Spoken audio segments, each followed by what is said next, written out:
The busy times outdoors continue. Joining us for more on how to stay safe around the water, making sure the heat does not get to us, and what we can do to be weather aware is Trauma Outreach Coordinator Tracy Dethlefs-Rademacher of CHI Health Good Samaritan Hospital of Kearney.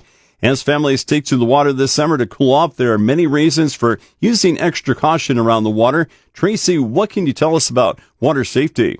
Yes, Paul. Almost 800 kids drown each year, and more than half of those are under the age of 5, with most of the common occurrences happening between the months of May and August. We still have a lot of misconceptions when it comes to drowning.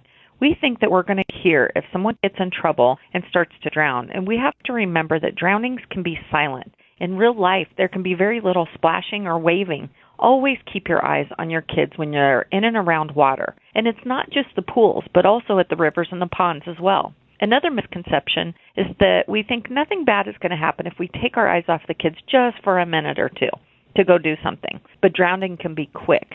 The reality is that once a child begins to struggle, parents may have less than a minute to react. Keep your younger children within arm's reach of an adult at all times. Even older children and adults should swim with a buddy every time.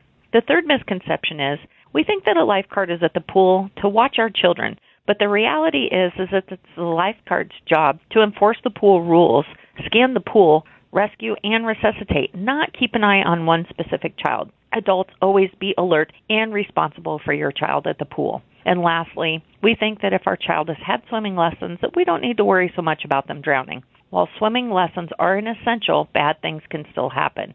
If there are any type of pool parties, assign a water watcher, so that everyone is clear who is watching the kids at any given time. The person that is rotated frequently will be less likely to be distracted while on their shift. The summer heat could put outdoor workers at risk. What are the things we need to watch for on that area, Tracy?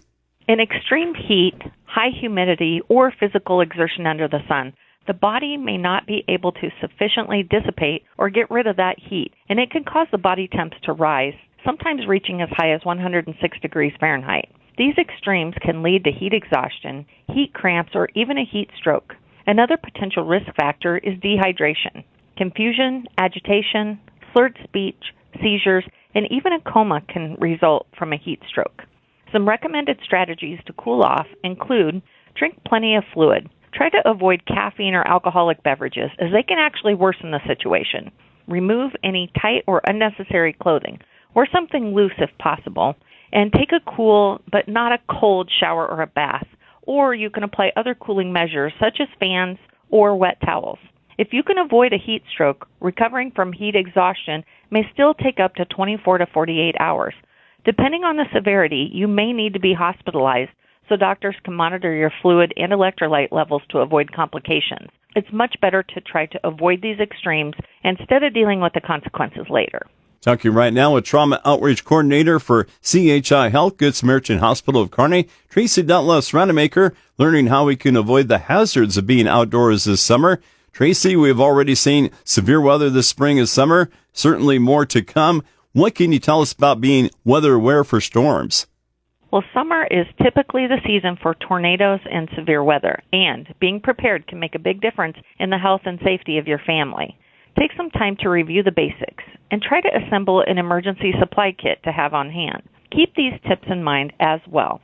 Tornadoes can present a major safety concern this time of year, so keep on top of current and developing weather by checking regularly with the National Weather Service or KRVN's website for updates. When seeking shelter for a severe storm, make sure you're wearing good shoes that cover your feet and make use of any helmets that you might have handy. That can be a bike helmet, motorcycle helmet, or even a football helmet. While cell phones and computers are a great way to get the news and the weather updates in a storm emergency, it's also a great idea to have a backup crank radio in case you don't have access to power or cell service. And make sure to keep your phones fully charged prior to the storm. Don't forget, the safest place in a storm is the lower level of your house or an interior room with no windows, possibly a bathroom or a closet. Cover up with blankets or cushions if possible, and if you live in a trailer house, seek alternative shelter immediately. It's always a good idea to plan ahead before the weather gets too close. Tracy, what can you tell us for some final thoughts? With summer always showing a spike in injuries as a result of ATV and side-by-side usage, just a quick reminder for everybody out there using those vehicles.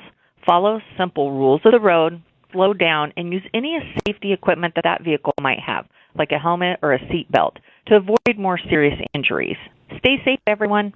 Thanks, Tracy. That's Tracy Dethlefs-Rademacher, Trauma Outreach Coordinator for CHI Health, Good Samaritan Hospital of Kearney, offering advice for water safety, heat exhaustion, and watching out for summer storms. To listen to this interview again and many others, click on podcast at krvn.com. I'm Paul Perkins on the Rural Radio Network.